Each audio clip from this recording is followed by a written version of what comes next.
नमस्कार। कभी सोचा है कि कुछ बॉलीवुड गाने ऐसे क्यों होते हैं जो बस अमर हो जाते हैं? मतलब वो पीढ़ियों तक प्यार का एंथम बने रहते हैं। तो आज हम 90s के एक ऐसे ही क्लासिक गाने के लिरिक्स को, उसके बोलों को जरा गहराई से समझेंगे, ये जानने के लिए कि आखिर इसमें ऐसा क्या है जो इसे प्यार का इतना पावरफुल इजहार बना देता है। सवाल तो बहुत बड़ा है ना? कि अपनी पूरी हर हद से ज्यादा मोहब्बत का इजहार कैसे किया जाए। और जिस गाने को हम आज देख रहे हैं वो इसका जवाब देने में एक मास्टर क्लास है। ये हमें सिखाता है कि कैसे शब्दों के जरिए एक पूरी दुनिया बनाई जा सकती है। गाने की पहली लाइन ही उसकी सबसे बड़ी घोषणा है। ये सिर्फ आई लव यू कहने से कहीं कहीं ज्यादा है। ये एक इतना दाहड़ बयान है जो फौरन ध्यान खींचता है और आगे आने वाली गहरी भावनाओं के लिए एक स्टेज सेट कर देता है। तो चलिए इस पावरफुल पहली लाइन की जड़ तक चलते हैं। उन चार खास शब्दों को तोड़कर देखते हैं जो इसे इतनी अविश्वसनीय गहराई देते हैं। तो जब ये सारे शब्द एक साथ आते हैं ना, तो एक कमाल की तस्वीर बनती है। देखिए, दिल हो गया इमोशंस का सेंटर, जान मतलब पूरी की पूरी जिंदगी, पूरा वजूद, और जिगर मतलब दिल के भी अंदर का हिस्सा जो सबसे प्यारा है। लेकिन असली गेम चेंजर है निसार। निसार का मतलब सिर्फ देना नहीं है, ये तो अपना सब कुछ बिना किसी शर्त के कुर्बान कर देने जैसा है, एक परम बलिदान। तो ये समझना जरूरी है कि ये पहली लाइन सिर्फ एक फीलिंग नहीं है, ये एक कसम है, एक प्रतिज्ञा है। ये प्यार में पूरे और बिना शर्त वाले सरेंडर की घोषणा है।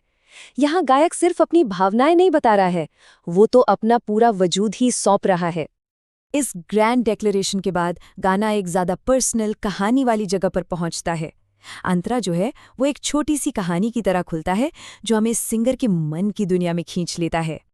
और यहाँ कहानी का मेन कॉन्फ्लिक्ट सामने आता है। जो कहने वाला है वो अपनी प्रेयसी की अदाओं पर पूरी तरह फिदा है, लेकिन वो उसके प्यार से अनजान है। ये एक क्लासिक थीम है जिसे बहुत खूबसूरती से यहाँ दिखाया गया है।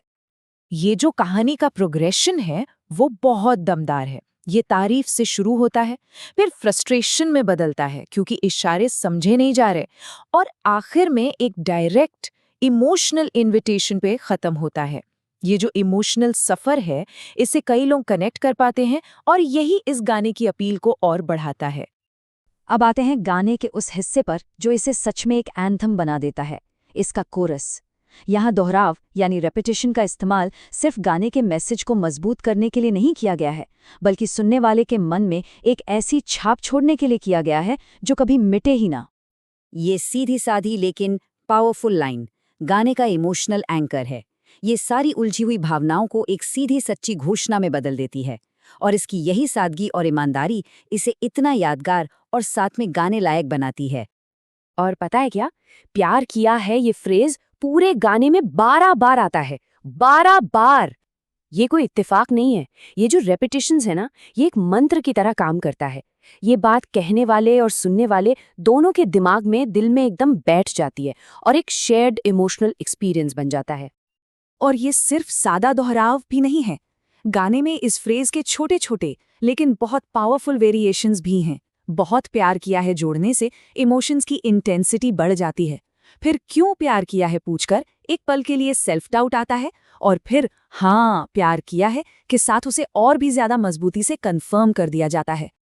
तो संक्षेप में कहें तो ये गाना हमें 3 हिस्सों वाले एक इमोशनल सफर पर ले जाता है। ये एक बोल्ड डिक्लेरेशन से शुरू होता है, एक कहानी वाली गुहार से गुजरता है, और एक ऐसे कोरस पर खत्म होता है जो प्यार की पुष्टि करता है। मतलब एक पूरा और संतोषजनक इमोशनल आर्क बनता है। और आखिर में गाना अपने सबसे मजबूत, सबसे दमदार स्टेटमेंट पर पहुंचता है। ये लाइन पहले आए सभी हिस्सों को एक साथ ले आती है। शुरुआती घोषणा का साहस, दलील की इमोशनल गहराई और कोरस की दोहराव वाली ताकत, सब कुछ एक ही क्लाइमैक्स वाले पल में। तो आखिर में सवाल यही बचता है, एक साधारण से फ्रेज में ऐसी क्या शक्ति होती है जो उसे पीढ़ियों के लिए एक एंथम बना देती है? आखिर म्यूजिक और रेपिटेशन में ऐसा क्या है जो हमारी सबसे गहरी भावनाओं को इतनी खूबसूरती से बयां कर पाता है? ये एक ऐसा सवाल है जो इस गाने की अमर विरासत में गूंजता रहता है।